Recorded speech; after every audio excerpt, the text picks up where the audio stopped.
निंबाळकर खासगी गाडीतून पुणे विमानतळामधून बाहेर, माध्यमांना टाळून दुसऱ्या दाराने पुणे विमानतळाच्या बाहेर. आतापर्यंत कोणीही पक्ष सोडत असल्याचं म्हटलेलं नाही. केवळ एका पक्षाचे करणं शक्य आहे. खासदार अरविंद सावंत यांचं वक्तव्य. रविकांत तुपकर यांच्या समर्थनार्थ शेतकऱ्यांचा बीड जिल्ह्यातील खोड येथे महामार्गावर चक्काजाम आंदोलन, पोलिसांचा कडेकोट बंदोबस्त. काही काळ वाहतूक ठप्प.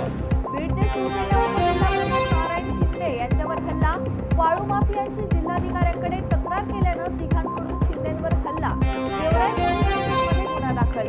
यवतमाळ वाशिम मतदारसंघाचे खासदार संजय देशमुखांच्या नावाची चर्चा, शिवसेना शिंदे गटात प्रवेश करण्याच्या लोकांना उद्घाटन. अमरावतीत अनुसूचित जातीच्या उपवर्गीकरणाविरोधात भव्य मोर्चा, शांततेच्या मार्गाने मोर्चाचं आयोजन, मोर्चावेळी पोलिसांचा मोठा बंदोबस्त.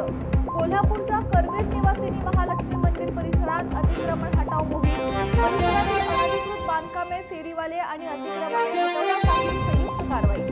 मालेगावातील पवारवाडी पोलीस